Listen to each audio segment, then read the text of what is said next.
Hola, hola, bienvenidos y bienvenidas a un nuevo episodio de Hasta aquí llegué, el podcast donde hablamos con el corazón sobre todo lo que nos afecta. El día de hoy estaremos abordando un tema que ha cogido alta visibilidad, pero que muchos callan, el burnout o el síndrome de agotamiento emocional y profesional.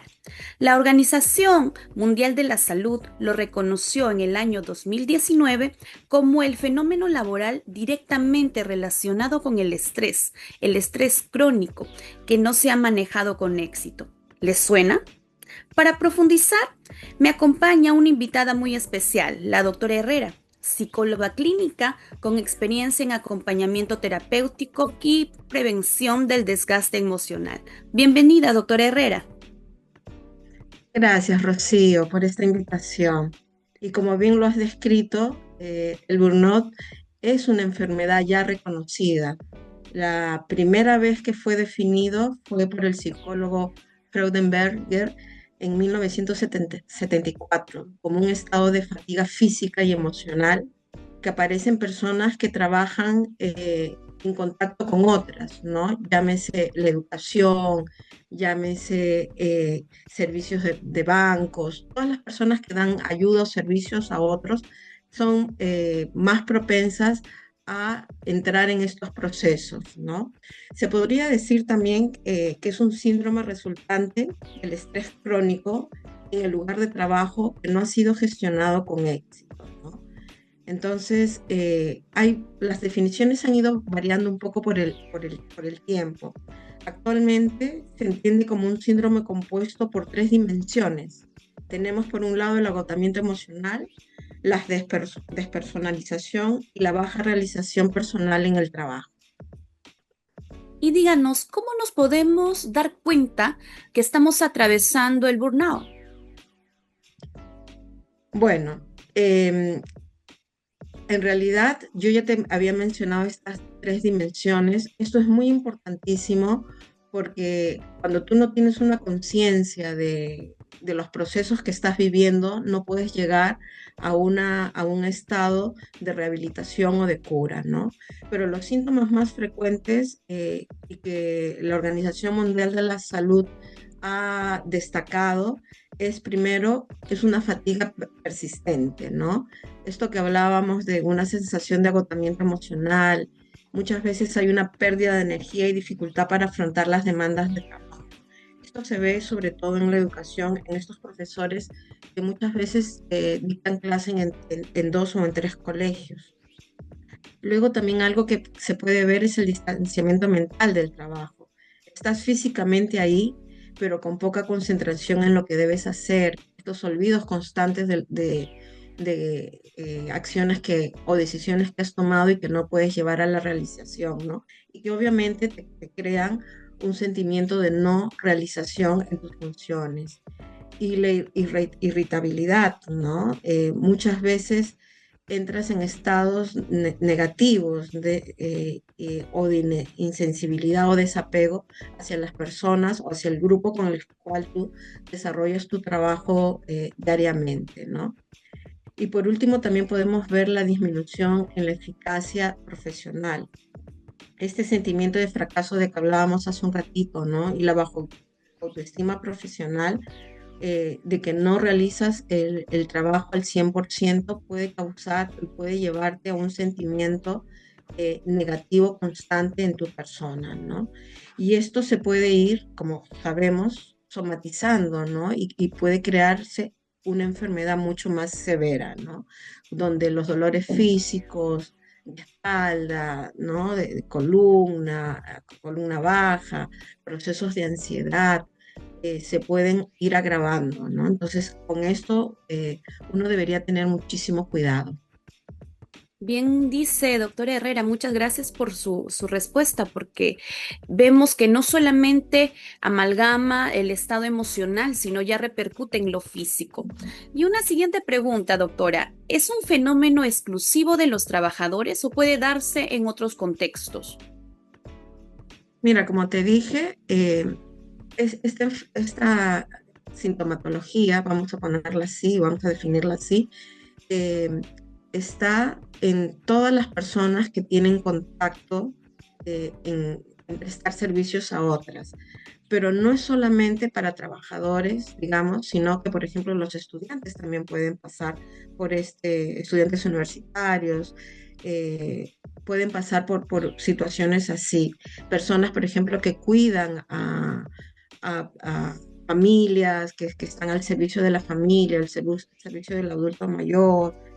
En casos, en procesos de voluntariado, se ve mucho cuando uno pierde el entusiasmo por lo que está haciendo. Eso ya debería ser un primer indicador de que algo no está bien. Cuando no está el entusiasmo, ahí tú tienes que mirar de que ya no estás con todas tus actitudes puestas, conscientes en lo que haces, ¿no? Y a esto se suma que si tú no tienes un reconocimiento por lo que haces, tus procesos emocionales van a atravesar por un desequilibrio, ¿no? Entonces, esto se podría decir que es un proceso de estrés prolongado, pero en realidad no es así, ¿no? Entonces, tenemos que tener mucho cuidado cómo nosotros miramos o cómo nosotros nos vamos cuidando en nuestras actividades. Cierto, cierto, es muy importante. Pero ¿cómo podemos llegar a esta diferenciación de que no es un estrés común? Porque actualmente el estrés es el mal del ciclo. Entonces, ¿cómo lo diferenciamos de que esto no es común o pasajero? Esa es una gran pregunta porque en realidad el estrés no es malo como un inicio em, cuando tú haces algo.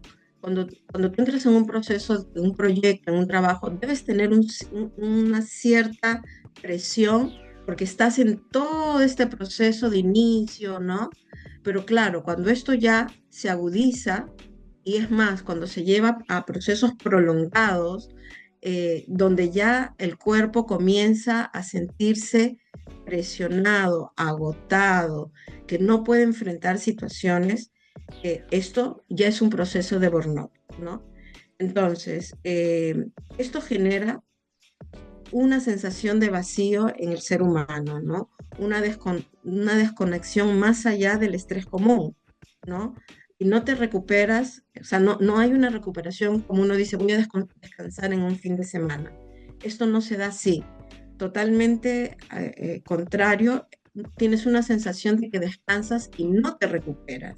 Y muchas veces requiere de una intervención de un profesional para que puedas superar estos procesos emocionales que si no son atendidos a tiempo pueden llevarte a procesos de límite, ¿no? Y procesos riesgosos para la salud. ¿Y solamente con un profesional de la salud mental, podemos abordar eso o puede haber quizá otros mecanismos cuando ya nos sentimos al límite? Mira, lo primero es que hay que saberlo reconocer. Ninguna persona que tenga una enfermedad va a poder hacerse cargo o responsable o tomar decisiones sobre ella si no asume que tiene esa enfermedad. Entonces, lo primero es saber lo que tienes, poderlo nombrar, incluso verbalmente, exteriorizarlo, para poder buscar la ayuda necesaria, ¿no? En este caso, un profesional de la salud es el que tendría que hacer este proceso de poderte ayudar. Pero claro, hay estrategias de autocuidado que incluso la Asociación Americana de Psicología recomienda, ¿no? Lo primero, hay que saber que si tú ya estás consciente de esto, tendrías que tomar estas acciones. Te pongo un ejemplo. Tengo una paciente que me pidió una cita, hicimos una primera entrevista para conocernos, para saber un poco de lo que se trataba, poder hacer un diagnóstico, un primer diagnóstico, y luego en las tres citas me canceló.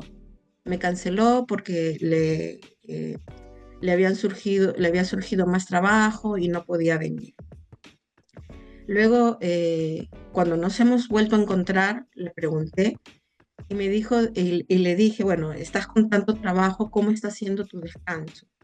Bueno, me dice que durante el día ya no puede descansar porque en la noche ella lleva trabajo a casa y no puede ir a dormir antes de la medianoche.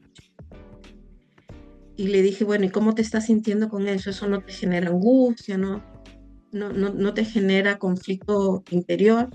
Y me dijo que sí, que había tenido un momento hace una semana atrás, que se tuvo que meter al baño de su colegio porque tenía esta sensación de querer llorar, pero no sabía por qué lloraba, solamente quería llorar. Y le digo, lo has compartido con tus compañeros, con tu asesora, coordinadora de área, con el director, hay un área psicológica. Y me dijo que sí había un área psicológica, pero que no lo había compartido porque tenía miedo de hacerlo, ya que la iban a calificar eh, de que tenía algún tipo de discapacidad emocional. Entonces ahí es interesante porque claramente en este ejemplo se ve que no se ha podido establecer límites sanos en el trabajo, en cómo realizas tu trabajo. Tampoco hay una práctica de descanso de una forma rítmica y saludable. No ha podido expresar tampoco sus emociones con las personas adecuadas y en los espacios que deberían ser, ¿no? Y ella siente que tener una dificultad o tener una enfermedad es malo.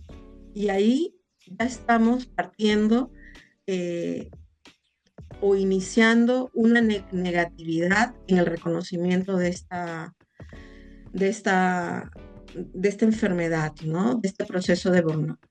Entonces, es importante promover a nivel ya de la institución, promover un entorno laboral saludable. Eso es responsabilidad de la institución, ¿no? La institución también debe establecer roles y expectativas para que los maestros no estén sobrecargados, o los trabajadores no estén sobrecargados, ¿no? Y brindar espacios de conversación para que esta situación o este ejemplo que he contado no se vea en una magnitud tan grande, ¿no? Entonces, responsabilidad del trabajador, en este caso del docente, de no, de preocuparse y de mirarse en su labor a través de estos factores que he mencionado, pero también corresponde a la institución educativa promover estos espacios y estos espacios de ayuda para el trabajador. Cierto, doctora, pero también lo podríamos atribuir a la cultura de la productividad, ¿no? Porque sabemos que estamos en un constante parar, en un constante no parar de las actividades y que la alta exigencia, al menos en el ámbito educativo, es fuerte. Entonces, ¿qué nos podría usted ampliar acerca de esto, ¿no? De la cultura de la productividad y cómo poder abordar? Bueno, eso tiene varios factores, ¿no? Esto que mencionas.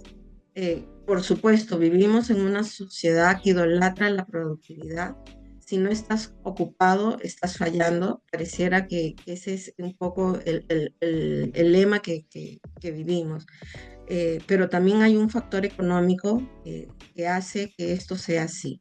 En el caso de la educación, en el caso de los pedagogos, de los docentes, eh, hay una recarga de trabajo porque siempre tienes que estar preparando material para el día siguiente, preparando material de evaluación, preparando material para estimular el tema que vas a desarrollar, ¿no? Entonces, hay una recarga de trabajo bastante grande y esta mentalidad de productividad fomenta la autoexigencia extrema, ¿no?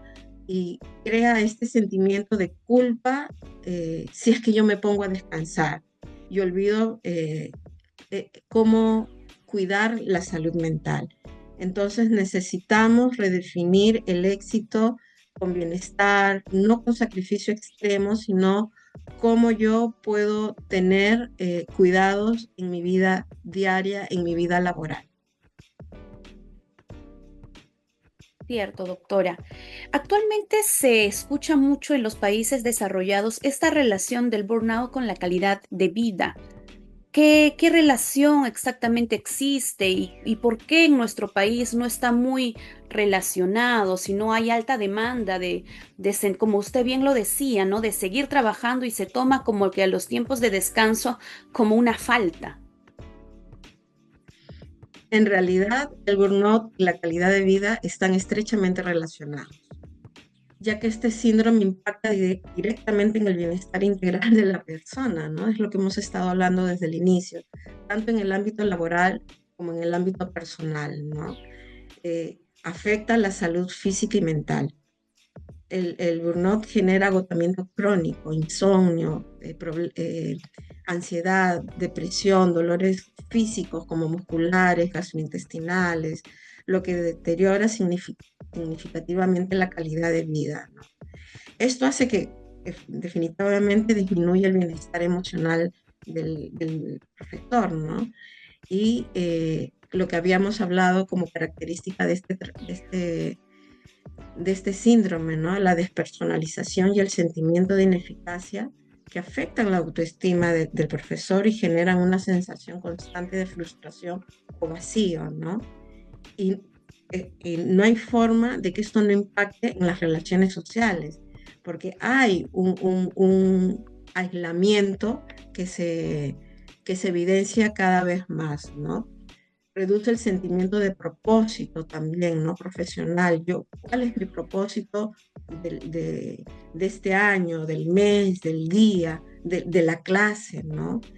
Entonces, todas estas situaciones hacen que interfieran el equilibrio de vida-trabajo, ¿no?